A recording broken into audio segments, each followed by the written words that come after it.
प्यारे बच्चों, अस्सलाम वालेकुम वरहमतुल्लाहि वबरकातुहू। आज आप कितने दिनों से इस मदरसे के अंदर ज़ेरे तालीम हैं और आप तमाम बच्चे जो हैं दूर दराज से चल के आते हैं, दूर दराज से चल के आते हैं। आपने ज़िंदगी में अभी ज़िंदगी नन्ही मुन्नी सी उम्र है और जो बच्चा क्या करता है, खड़े होके पेशाब करता है, ठीक है ना, खड़े होके पेशाब करता है, किसी की चोरी कर लेता है, किसी के घर में माँ बाप को बुरा भला कहता है, जाते हुए रास्ते में सलाम नहीं देता है। आज इसके ऊपर मैं थोड़ी सी गुफ्तगू करता हूँ। कितने बच्चों को देखा जाता है जो स्कूल में जाते हैं, रास्ते में जाते हैं, गली से गुजरते हैं, वो खड़े होके पेशाब करना शुरू कर देते हैं, ठीक है ना। और पेशाब करने से क्या होता है कि आपके कपड़े जो हैं वो गंदे हो जाते हैं। क्या होता है? कपड़े गंदे हो जाते हैं।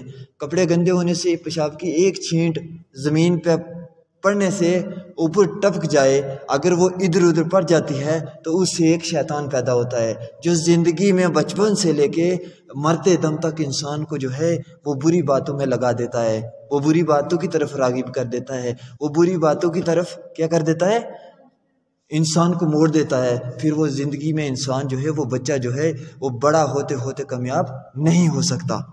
क्या वो कामयाब नहीं हो सकता?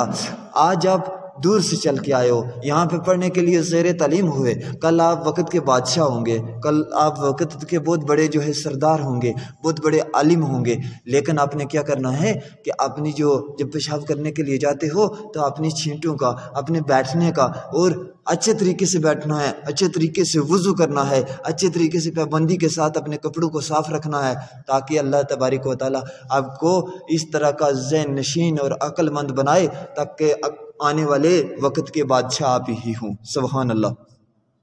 नंबर 2, आप क्या करना है कि दूसरी बात यह है कि जब रास्ते से आते हुए, रास्ते से जाते हुए घर के अंदर किसी की भी अगर सोने की भी कोई चीज़ पड़ी होती है, किसी का फल फ्रूट होता है, वो आपने नहीं लेना है, वो आपने बग़ैर इजाज़त के नहीं उठाना है, बग़ैर इजाज़त के नहीं खाना है।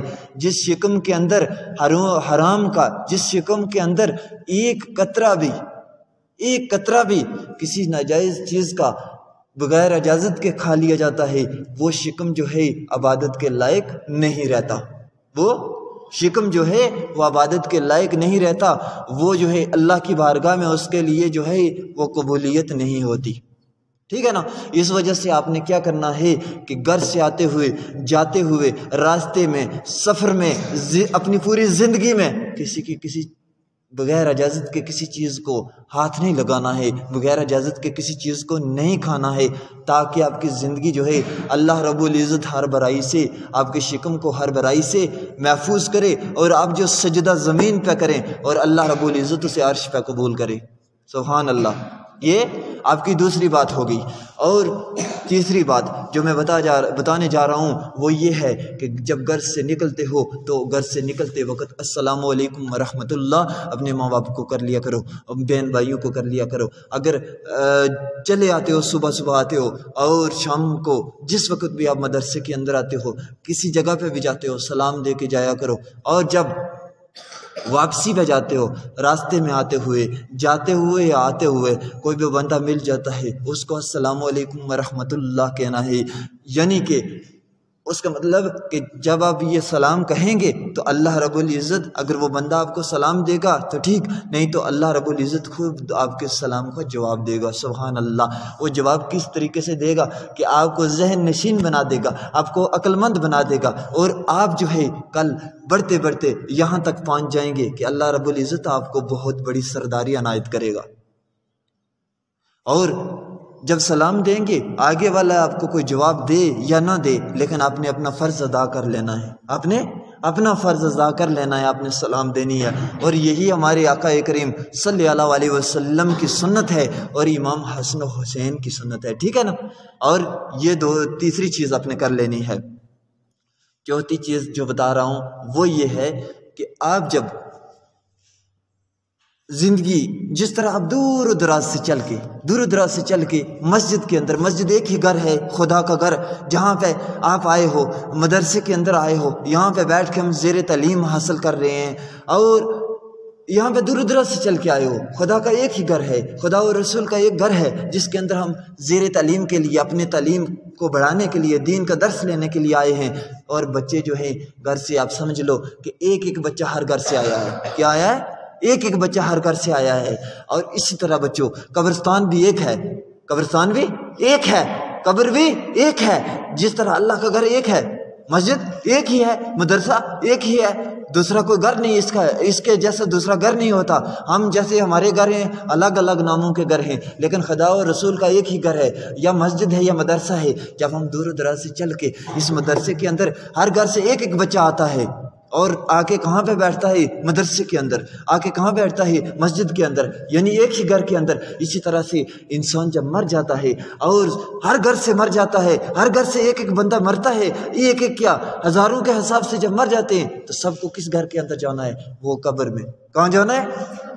यानी कब्रिस्तान में, जहाँ पे हजारों की तादाद से हर घर से आने वाले एक ही जगह पे रखे जाते हैं, एक ही जगह पे मदफून किए जाते हैं, दफन किए जाते हैं।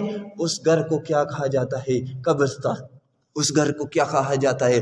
कब्र कहा जाता है। उस घर को कब्र कहा जाता है। और जो इंसान जो है ज़िंदगी की हर उतराव चढ़ाव, ज़िंदगी के हर जो है, जब वो ज़िंदा है और उसने हर चीज़ से परहेज़ की, झूठ से, ग़ीबत से, चोरी से, चुगली से, बदमाशी से, और जब हर चीज़ से जब छुटकारा पा जाता है, अपनी ज़िंदगी को बचा लेता है, तो जब वो घर आएगा जिस घर में हम सबको जाना है, यानी कि मरने के बाद हम जब कब्र में जाएंगे, तो अल्लाह रब्बुल इज़्ज़त कब्र को भी रोशन कर देगा। सुभान अल्लाह। इस वजह से आप ज़ेर तालीम हैं, आप इस वक्त पढ़ रहे हैं, और जो बच्चे होते हैं वो जो जब ज़ेर तालीम होते हैं, जब वो पढ़ रहे होते हैं, तो फरिश्ते जो है उनके पाँव के नीचे जो है अपने पर को बिछा दिया करते हैं। सुभान अल्लाह। इस वजह से मैं आपको ये चीज़ कहता हूँ कि आप जब आते हो सलाम किया करो, जब जाते हो सलाम किया करो, और जब घर में किसी की चीज़ गिरी पड़ी रास्ते में मिल जाए, उसको नहीं उठाया करो, उठा लेते हो तो किसी बंदे के हाथ में दिया करो।